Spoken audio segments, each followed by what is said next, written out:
Hello everyone, welcome back to my education YouTube channel commerce knowledge pool. मैं हूं professor Dishita Sethia और आज हम शुरू करेंगे third question of subject economics chapter number 1 12th standard, जहां पे हम समझने वाले scope of micro economics. Already हमने chapter number 1 12th standard economics का हमने 2 क्वेश्चंस कंप्लीट किए। आज हम शुरू करेंगे with the third question that is scope of micro economics. And students, if you are new to my channel, then please do not forget to like, share and subscribe to my channel. Even on your notification bell icon for latest updates. So let's start with the scope of microeconomics. So scope of microeconomics is divided into 3 factors, that is theory of product pricing, theory of factor pricing and theory of economic welfare. तो ये तीनों theories के बारे में हमें समझना होगा। There are 3 theories to understand scope of micro economics and they are theory of product pricing, theory of factor pricing and theory of economic welfare. So आइए फर्स्ट स्टार्ट करेंगे theory of product pricing which includes demand and supply. अगर students हमें कोई price के एक product की price decide करनी है तो डेफिनेटली हमें उसके डिमांड के बारे में भी समझना पड़ेगा और सप्लाई के बारे में भी समझना पड़ेगा। येस और no? If you want to decide a price of a marker, अगर आपको मार्कर की प्राइस डिसाइड करनी है तो प्राइस डिसाइड करने से पहले मुझे ये समझना होगा कि मार्कर की मार्केट में डिमांड कितनी है और मार्कर की मार्केट में सप्लाई कितनी है। सो बिफोर स्टार्टिंग और before understanding the price theory we have to understand the product of that particular price as well as उसके डिमांड और सप्लाई के बारे में समझना पड़ेगा। So it include demand analysis as well as supply analysis. And सभी को पता होगा कि अगर मार्केट फोर्सेस के बारे में हम बात करते हैं तो market forces always include demand and supply. Which are the 2 market forces? Demand and supply. So product pricing को डिसाइड करने से पहले हमें उसकी डिमांड के बारे में समझना होगा और उसकी सप्लाई के बारे में समझना होगा। So demand analysis is a study of individual consumer behavior. अगर हमें individual consumer behavior को समझना है तो it will come under your demand analysis, and अगर हमें individual producer के behavior को समझना है तो it will come under supply analysis. Now the next point, theory of factor pricing. कभी भी अगर आपको टर्म फैक्टर आता है तो आपको एक पॉइंट याद रखना है student, it is about the factors of production. And as a student of economics definitely आपको पता होगा कि फैक्टर्स ऑफ प्रोडक्शन हमारे पास कौन से, तो it will be land, labour, entrepreneur and capital. तो यहाँ पे आपको एक शॉर्ट कोड दिया है मैंने, that is RIPW। What is the short code to remember points? RIPW, that is अगर मुझे फैक्टर्स ऑफ प्रोडक्शन को रिवॉर्ड्स देना है, अभी अगर मुझे यहाँ पे प्रोडक्ट की प्राइस डिसाइड करनी है तो डेफिनेटली मैंने डिमांड चेक कर लिया, उसकी सप्लाई चेक कर ली। Next I want to make a product, right? मुझे प्रोडक्ट बनाना पड़ेगा। बनाने के लिए मुझे किसका मदद लगेगा? फैक्टर्स ऑफ प्रोडक्शन का मदद लगेगा।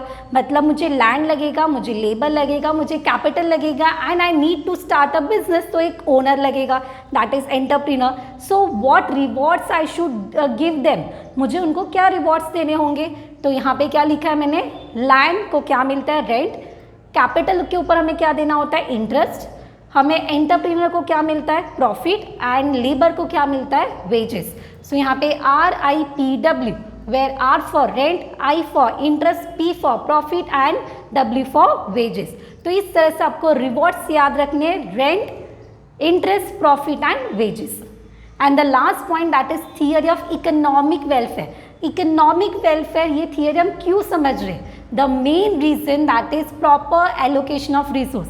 अगर मैंने हर एक रिसोर्स को प्रॉपरली एलोकेट किया, प्रॉपरली डिस्ट्रीब्यूट किया तो definitely I can give a maximum satisfaction to consumer.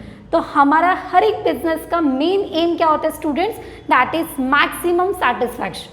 So firstly, I want to allocate the resource in such a manner so that I can give a maximum satisfaction to a society, to a consumer, which again includes 3 points, that is efficiency in production, efficiency in consumption and overall economic efficiency. अभी efficiency in production का मतलब क्या होगा? Which include producing maximum possible amount of goods and service. कभी भी हम कोई goods produce करते वो हम बल्क में प्रोड्यूस करते कि लिमिटेड क्वांटिटी में प्रोड्यूस करते? आप मुझे कमेंट में बता सकते हो। अगर हम कोई गुड्स प्रोड्यूस करते हैं तो बल्क में प्रोड्यूस करते हैं, लार्ज क्वांटिटी में प्रोड्यूस करते हैं कि शॉर्ट क्वांटिटी या कम क्वांटिटी, तो आंसर विल बी बल्क। हम बल्क में प्रोड्यूस करेंगे, लार्ज क्वांटिटी में प्रोड्यूस करेंगे ताकि हमारा जो कॉस्ट है वो क्या हो, कम से कम। सो एफिशिएंसी इन प्रोडक्शन कब होगा, जब हम प्रॉपर यूज ऑफ रिसोर्स करेंगे, जब हम possible amount of goods and service produce करेंगे। Next, efficiency in consumption. अभी मैंने गुड्स तो प्रोड्यूस कर लिया, बट उसके बाद मुझे क्या करना होगा स्टूडेंट, डिस्ट्रीब्यूट करना होगा। अगर मैंने डिस्ट्रीब्यूट किया तो ही जाके तो क्या होगा, कंजम्पशन होगा। So I need to distribute the right quantity at right time at right place. Again I repeat, I need to distribute right quantity of goods at right time at right place. So अगर proper distribution होगा तो ही consumption होगा, and अगर consumption properly होगा तो ही efficiency बढ़ेगा।